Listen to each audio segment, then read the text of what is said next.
আজ জুডিশিয়াল অফিসারদের সঙ্গে কমিশনের প্রতিনিধিদের বৈঠক। এসআইআর নিষ্পত্তিতে বিচারকদের তালিকা প্রকাশ ও কমিটি গঠন হয়েছে। প্রতি জেলার জন্য 3 সদস্যের কমিটি গঠন করা হয়েছে। এই কমিটিতে থাকবেন জেলা জজ, জেলা শাসক ও পুলিশ সুপার।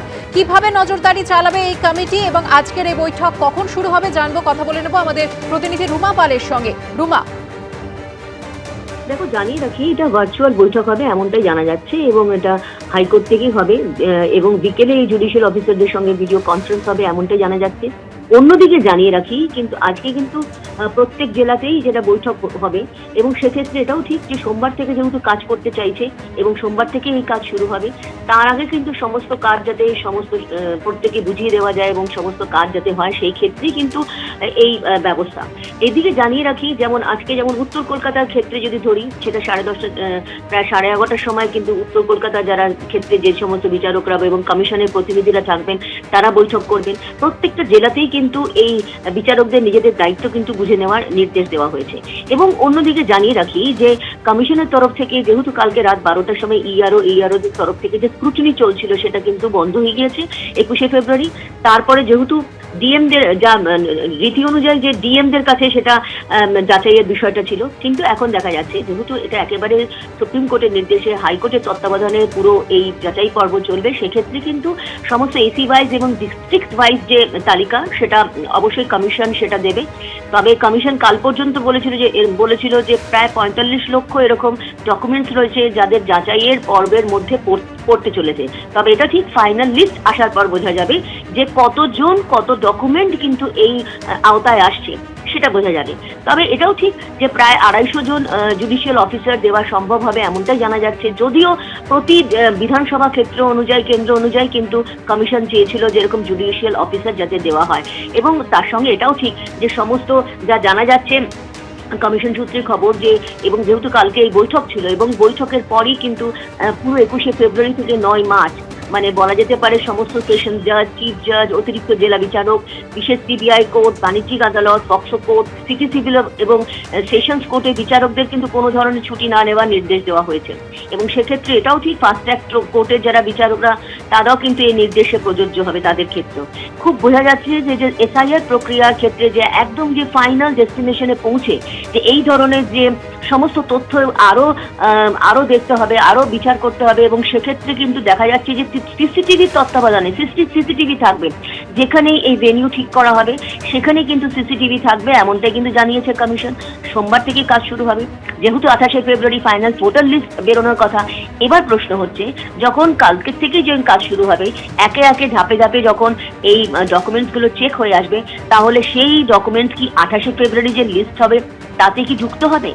এটা কমিশন এখনো খোলসা করে জানায়নি। তবে এরকমটাই জানা যাচ্ছে যে প্রত্যেক দিন যখন এই ধরনের ডকুমেন্ট চেক হবে আসবে, ভেরিফাই হয়ে আসবে, সেক্ষেত্রে 28শে ফেব্রুয়ারি লিস্টে যাবে কিনা এটা এখন সব থেকে বড় প্রশ্ন।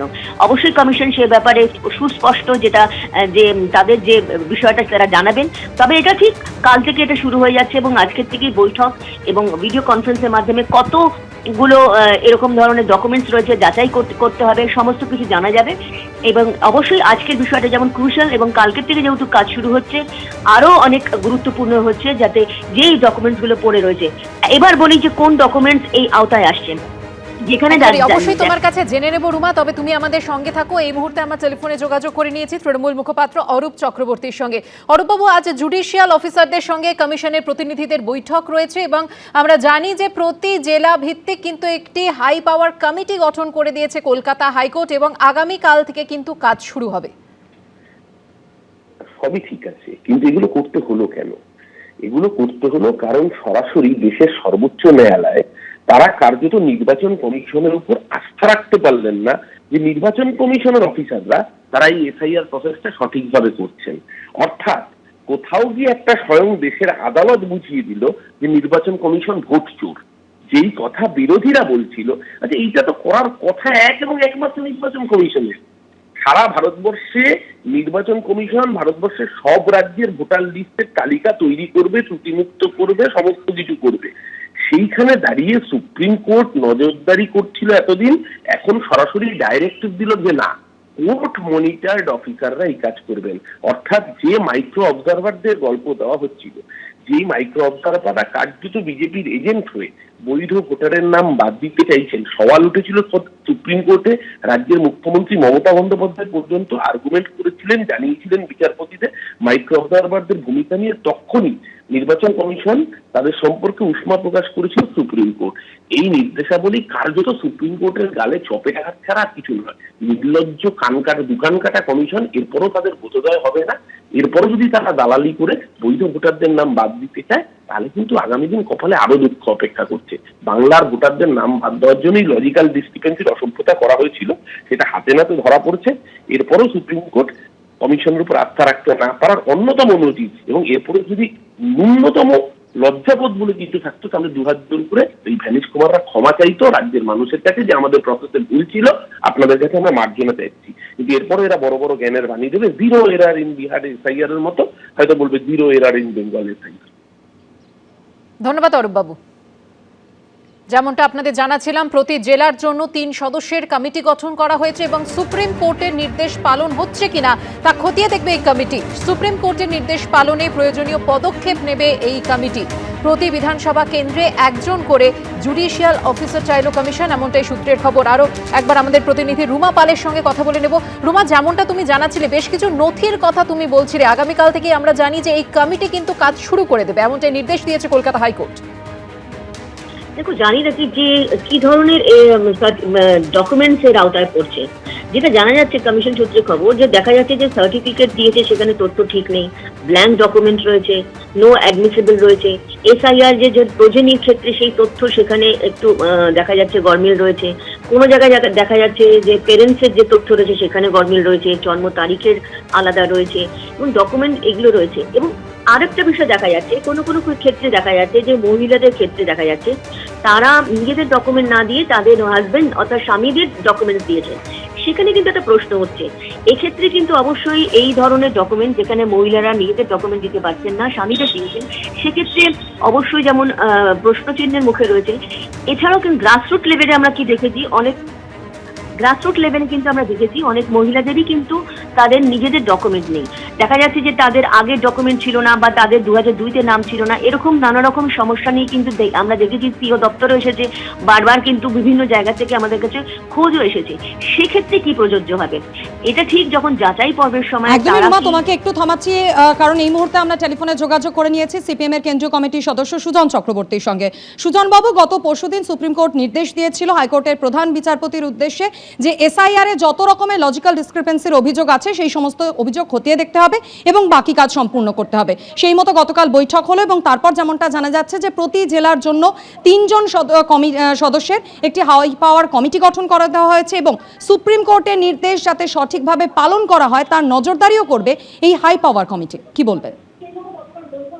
গোটা ব্যাপারটা একেবারে ঘেটে ঘ বলে না, একদম ঘেটে ঘ। গোটা দেশের বিভিন্ন জায়গাতে এসআইআর যে মনোভাবে নির্বাচন কমিশনের পক্ষ থেকে করা হয়েছে সেটা বিজেপির রাজনৈতিক মনোভাবের প্রতিফলন।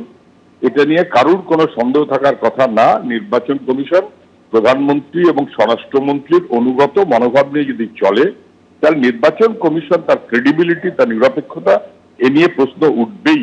নাগরিকত্ব যাচাই করাটা নির্বাচন কমিশনের যে কাজ নয় এবং তারা যে সেটা ফেল করবে, পারবে না, সেই কারণে পশ্চিমবাংলায় আবার এখন ওই নাগরিকত্বের জন্য আলাদা করে সব কমিটি করতে হচ্ছে। না বোঝা কোনো কারণে ঘেটে ঘ। এবার তারপর তারা যখন রাজনৈতিক মনোভাব থেকে নাম বাতিলের চেষ্টা করছে, এটা যখন বোঝা যাচ্ছে, তখন রাজ্য সরকারকে বারবার বলা সত্ত্বেও তারা প্রয়োজনীয় গ্রুপ বি অফিসার দিলেন না, 3 মাস ধরে দিলেন না। তারপরে কোর্টে থাপ্পড় খেয়ে সংখ্যা দিলেন, তারপরে থাপ্পড় খেয়ে নাম দিলেন, সেই নাম ঘুরে ভরা এবং ইত্যাদি তালগোল পাকানো। ফলে যেটা শেষমেশ কোর্ট শেষ পর্যন্ত রাজ্য সরকারের উপরে নির্বাচন কমিশনের অপদার্থতার পরে শেষমেশ ট্রাস্ট ডেফিসিট এই কথাটা বলে কার্যত রাজ্য সরকারের উপরে ভরসা করছিল, এক্সিকিউটিভ অফিসারদের উপর ভরসা করছিল, সেইটা এখন চলে গেল জুডিশিয়াল অফিসারদের উপরে। এইটা এক্সিকিউটিভদের কাছে, সরকারের কাছে চূড়ান্ত লজ্জার, অসম্মানের, অপমানের। কিন্তু আমি এটা মনে করি না যে জুডিশিয়াল অফিসাররাই সব ঠিকঠাক করে দিতে পারবে। যাদের করা উচিত ছিল রাজ্য সরকার ভোটের অধিকার মানুষের রক্ষা করার সেই মনোভাব থেকে রাজ্য সরকার না চলতে পারার কারণে আজকে মানুষকে বিপদে পড়তে হচ্ছে। কিন্তু আমি আবারও বলছি, জেনুইন ন্যায্য নাম 28 তারিখে, আর এটা কি কলেজে ভর্তির লিস্ট নাকি? প্রথম লিস্ট ফাঁকা থাকলো, সেকেন্ড লিস্ট ফাঁকা থাকলো, থার্ড লিস্ট। ভোটের তালিকায় সেটা কখনো হয়? কোথায় যাচ্ছি আমরা? অনেক ধন্যবাদ সুজন বাবু কথা বলার জন্য। কলকাতা হাইকোর্ট বিজ্ঞপ্তি জারি করে প্রতিটি জেলার জন্য কমিটি তৈরি করে দিয়েছে। কি রয়েছে বিজ্ঞপ্তিতে? বিজ্ঞপ্তিতে বলা হয়েছে প্রতিটি জেলার ওই নজরদারি কমিটিতে থাকবেন জেলা জজ, জেলা শাসক ও পুলিশ সুপার। সুপ্রিম কোর্টের নির্দেশ পালন হচ্ছে কিনা খতিয়ে দেখবে এই কমিটি। পাশাপাশি প্রকাশ করা হয়েছে এসআইআর নিষ্পত্তিতে বিচারকদের তালিকা। রাজ্যের বিচার বিভাগীয় সচিবকে দেওয়া চিঠি হাইকোর্টের রেজিস্ট্রার, যেখানে লিখেছেন জুডিশিয়াল অফিসার হিসেবে কাজ করবেন এনডিপিএস ও পক্সো মামলার 100 জন বিচারক। অন্যান্য কোর্ট থেকে আরো 150 জন বিচারক জুডিশিয়াল অফিসার হিসেবে কাজ করবেন। মুখ্য নির্বাচনী আধিকারিকের দপ্তর সূত্রে খবর, প্রত্যেক বিধানসভা কেন্দ্রের জন্য একজন করে জুডিশিয়াল অফিসার চাওয়া হয়েছে। এবিপি আনন্দ, এগিয়ে থাকে, এগিয়ে রাখে।